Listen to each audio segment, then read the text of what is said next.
Ya, Assalamualaikum warahmatullahi wabarakatuh. Perkenalkan, saya Dani Setiawan, mahasiswa jurusan Ilmu Hukum kelas A, semester 2. Kali ini, dalam video ini saya akan membuat penjelasan tentang salah satu bab di dalam mata kuliah Pengantar Hukum Indonesia, yaitu mengenai pengantar tentang pengenalan hukum acara. Langsung saja, pengenalan hukum acara. Hukum acara merupakan hukum formil dari hukum material, yang berarti hukum acara merupakan ketentuan tentang bagaimana cara dan siapa yang berwenang untuk menegakkan hukum material terhadap pelanggar hukum material tersebut. Dalam spesifiknya, di dalam hukum pidana itu diperlukan hukum acara pidana. Kemudian di dalam perdata sama, diperlukan hukum acara perdata. Begitupun dengan hukum tata usaha negara, diperlukan hukum acara tata usaha negara. Adapun yang harus dikuasai oleh penegak hukum tentang hukum acara ini, itu diantaranya adalah ketentuan-ketentuan yang dimana terjadinya proses-proses di dalam acara dalam hukum tersebut. Siapa yang harus mutlak menguasai hukum acara ini? Di antaranya ada jaksa, hakim, kepolisian, dan juga advokat. Selanjutnya kita akan masuk ke hukum acara pidana. Hukum acara pidana menurut pendapat dari para ahli, yaitu menurut Profesor Mr. Desimons, mengatakan bahwasannya hukum acara pidana adalah ketentuan dari negara untuk mengatur melalui alat-alat perlengkapannya atau organnya untuk menindak para pelanggar hukum pidana. Ataupun dalam arti lain, hukum acara pidana merupakan keseluruhan aturan-aturan yang mengatur tentang proses peradilan dalam hukum pidana. Jadi hukum acara pidana ini merupakan keseluruhan aturan yang mengatur tentang peradilan yang ada dalam hukum pidana itu tersebut. Kemudian kita masuk ke dalam fungsi dan tujuan dari hukum acara pidana ini. Yang pertama yaitu fungsi dari hukum acara pidana. Fungsi ini terbagi menjadi dua. Yang pertama yaitu fungsi represif, yang berarti bahwa hukum acara pidana memiliki fungsi untuk melaksanakan dan menegakkan hukum pidana. Yang kedua yaitu fungsi preventif, di mana artinya fungsi preventif ini itu ditujukan untuk mengurangi kejahatan di dalam hukum pidana. Kemudian adapun tujuannya, hukum acara pidana ini yang pertama untuk menemukan kebenaran yang benar-benar real, atau dalam istilah hukumnya itu kebenaran material yang dicari dalam hukum pidana ini melalui fakta-fakta yang terjadi dalam peradilan. Kemudian kita berlanjut dalam pihak-pihak siapa saja yang ada di dalam hukum acara pidana. Yang pertama yaitu adanya tersangka dan terdakwa. Tersangka artinya siapa saja seseorang yang secara bukti patut diduga melakukan tindak kejahatan dalam hukum pidana. Kemudian untuk terdakwa itu adalah lanjutan dari tersangka. Jadi tersangka yang didakwakan melakukan kejahatan dan sudah terbukti dan kemudian diproses, diadili dalam persidangan. Yang kedua yaitu jaksa penuntut umum. Jaksa penuntut umum merupakan perwakilan dari negara yang melakukan penuntutan di dalam persidangan ini terhadap si terdakwa tersebut. Kemudian yang ketiga adanya penyidik dan penyelidik. Penyidik dan penyelidik ini dilakukan oleh kepolisian di dalam menyelidik kasus dalam hukum pidana. Yang terakhir yaitu adanya penasehat hukum, ataupun biasa kita sebut dengan advokat ataupun pengacara yang mendampingi terdakwa dalam persidangan. Kemudian kita masuk ke dalam proses peradilan dalam hukum acara pidana.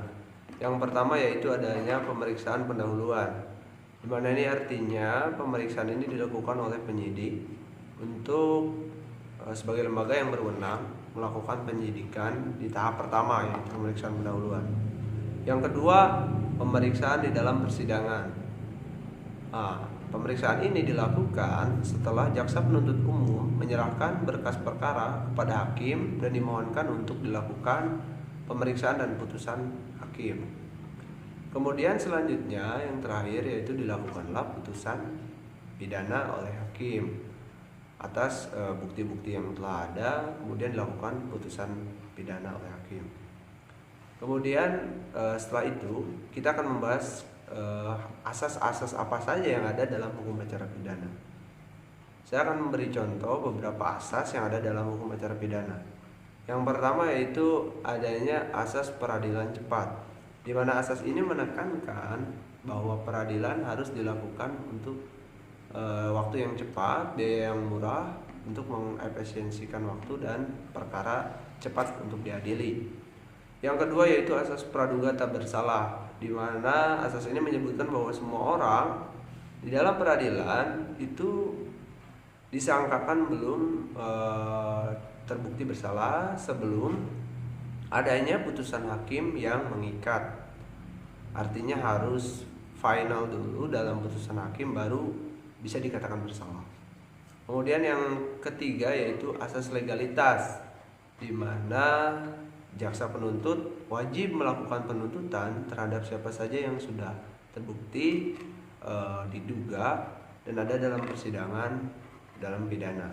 Adapun contoh asas khususnya yaitu asas peradilan terbuka dan asas hakim untuk melakukan putusan. Maka itu asas-asas yang ada dalam hukum acara pidana. Sekarang selanjutnya kita masuk ke bagian yang kedua, yaitu hukum acara perdata atau pengenalan tentang hukum acara perdata. Hukum acara perdata didefinisikan merupakan peraturan hukum yang mengatur tentang bagaimana cara agar terjaminnya hukum perdata material melalui perantaraan hakim. Artinya di dalam peradilan secara perdata diatur dengan hukum acara perdata itu. Kemudian apa saja lembaga-lembaga yang ada di dalam lingkungan keperdataan? Kita bisa sebutkan diantaranya yaitu peradilan perdata tentunya yang melakukan peradilan dalam kasus-kasus perdata. Kemudian adanya notaris, juru lelang, terus juru sita, kemudian lembaga bantuan hukum, dan yang terakhir yaitu adanya advokat ataupun pengacara.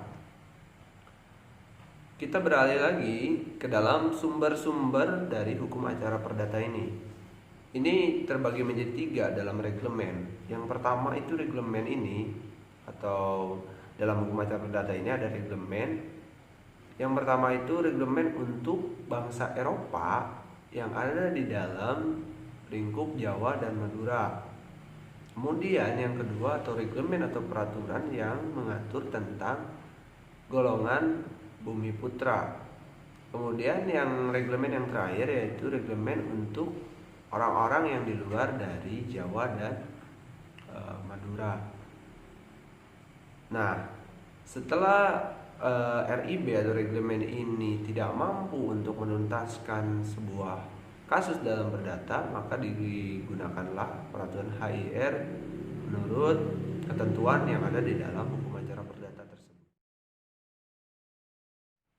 Kemudian kita masuk ke dalam asas-asas yang ada dalam hukum acara perdata.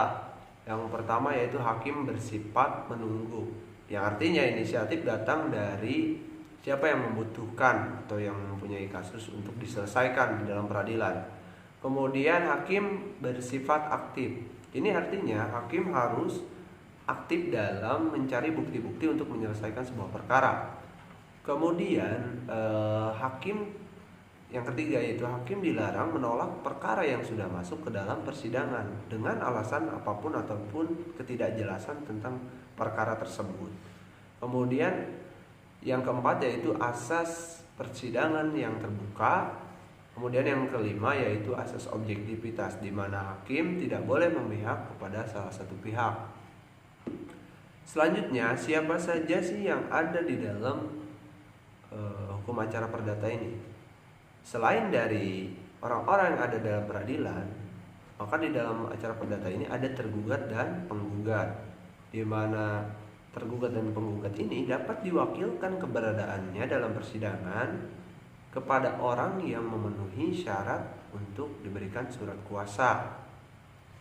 Nah, selanjutnya setelah kita mengetahui apa itu hukum acara pidana dan juga apa itu hukum acara perdata, kita akan melihat perbedaan apa saja yang ada di dalam hukum acara pidana dan hukum acara perdata.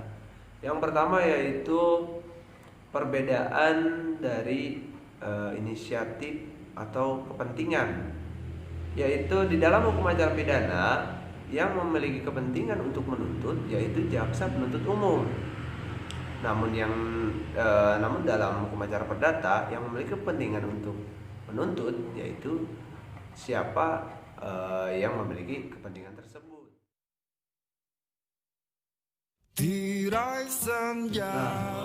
Itu tadi sedikit penjelasan tentang pengenalan hukum acara. Mungkin hanya itu saja yang bisa saya sampaikan. Karena masih